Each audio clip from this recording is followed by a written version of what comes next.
Assalamualaikum warahmatullahi wabarakatuh. Perkenalkan, kami dari kelompok 3 akan mempresentasikan atau menjelaskan beberapa poin-poin penting tentang minyak bumi.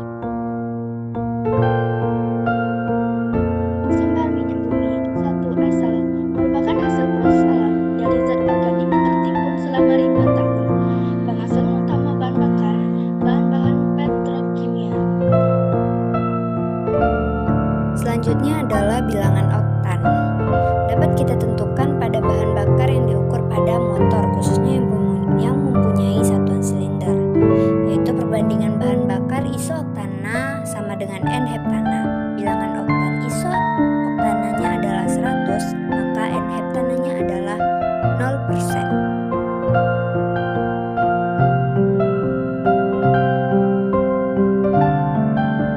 Selanjutnya yang kita pelajari adalah perbandingan persen volumetrik iso-oktana dan N-heptana yang memberikan jumlah ketukan yang sama terhadap bahan bakar yang diuji. Menyatakan bilangan oktan bahan bakar yang diuji berapa persen volume iso-oktana berbanding dengan berapa persen volume N-heptana.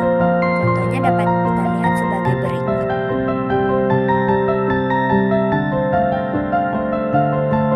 Tiga penggolongan minyak bumi berdasarkan hidrokarbon yang dikandung. Pertama, minyak mentah parafinik atau parafin, isoparafin, olefin, bisa disebut rantai hidrokarbon terbuka. Kedua, minyak mentah naptenik atau naptena, bisa disebut rantai hidrokarbon tertutup atau cincin. Tiga, campuran atau mixed base.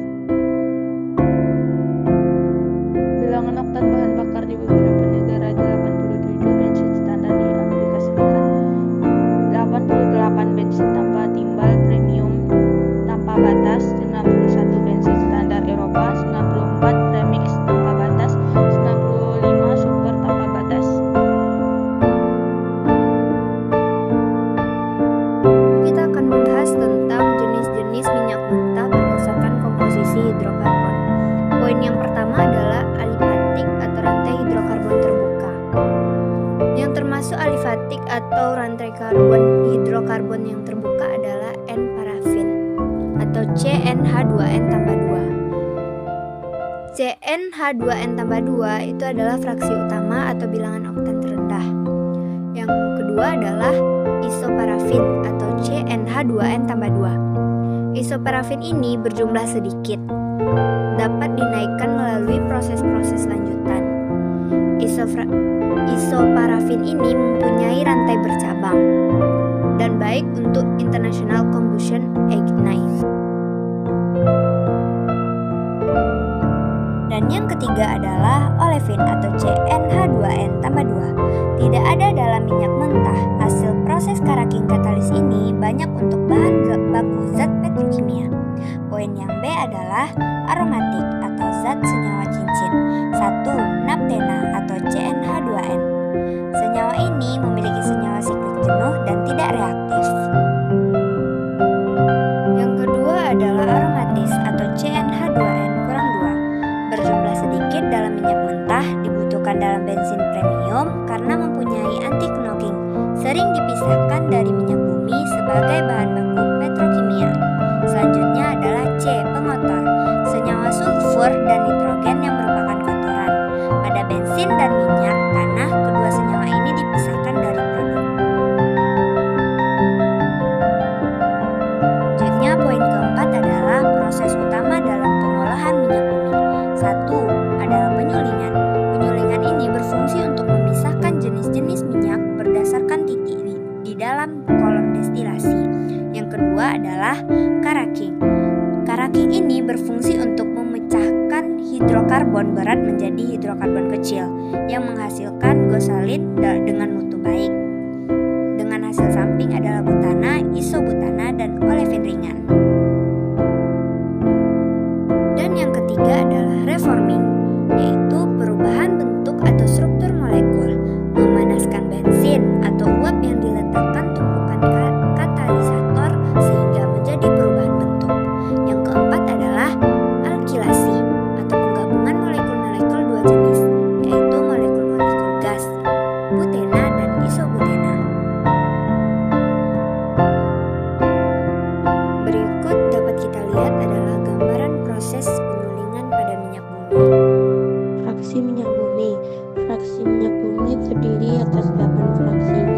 pertama adalah gas. Jumlah atom gas dari 1C sampai 4C. Titik didihnya kurang dari 30 derajat dan kegunaannya sebagai bahan bakar LPG dan produk petrokimia. Dan yang kedua, fraksi petroleum ether. Jumlah atomnya C5 sampai dengan C6. Titik didihnya antara 30 derajat sampai dengan 60 derajat. Kegunaannya sebagai pelarut nonpolar dan pembersih. Dan fraksi ketiga adalah glikrogen atau nafta. Jumlah atomnya C6 sampai dengan C7. Titik didihnya sekitar 60 derajat sampai 100 derajat. Kegunaannya sebagai pelarut nonpolar dan zat adiktif atau bensin. Keempat adalah fraksi bensin atau gasolin. Jumlah atomnya dari C5 sampai dengan C10. Titik didihnya 40 derajat sampai 200 derajat. Kegunaannya untuk bahan bakar motor. Yang kelima, kerosin atau minyak tanah. C12 sampai dengan C18. Titik didih 175 sampai 325. Dan kegunaannya sebagai kompor dan mesin jet atau after. Keenam, solar. Jenis jumlah atomnya lebih dari C12. Titik didih 250 sampai 400 Celcius. Kegunaannya untuk mesin diesel. Yang ketujuh, oli. Lebih dari C20. Titik didihnya 350 sampai 500 derajat Celcius. Kegunaannya sebagai pelumas. Residu lebih dari 25 atom. Titik didihnya lebih dari 500 Celcius dan kegunaannya sebagai lilin, parafin, dan aspal. 7. Blending atau pencampuran. Bensin untuk dijual harus diberi adiktif TEL, tetraethyllead, untuk menambah tenaga dan mengurangi knocking, atau MTBE, methyl-tertiary butane ether, dan inhibitor agar tahan lama. Lanjut ke pengolahan gas alam. Gas alam diolah dalam suatu proses ekstraksi untuk menghilangkan senyawa-senyawa non-hidrokarbon, khususnya hidrogen sulfida H2S. Jenis-jenisnya ada dua, yaitu absorpsi dan adsorpsi. Adapun pengertian absorpsi yaitu proses ekstraksi yang menggunakan suatu cairan yang menyerap gas alam dan zat pemotor serta mencampurkannya.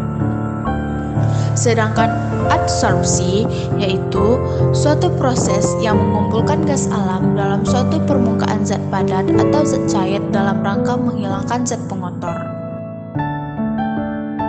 Dampak positif dari penggunaan minyak bumi. Karena minyak bumi satu-satunya sumber energi yang sangat diperlukan dan dapat dieksplorasi secara besar-besaran, maka minyak bumi bisa diolah menjadi LPG dan LNG, bensin, kerosin, aspan, dan lain-lain. Dampak negatif dari penggunaan minyak bumi. Yang pertama ada pencemaran udara.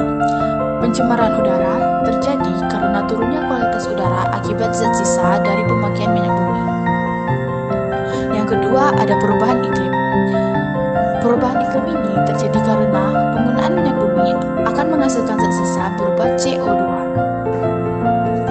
Gas tersebut dapat menimbulkan efek rumah kaca di bumi sehingga terjadilah pemanasan global yang sekarang ini sedang terjadi.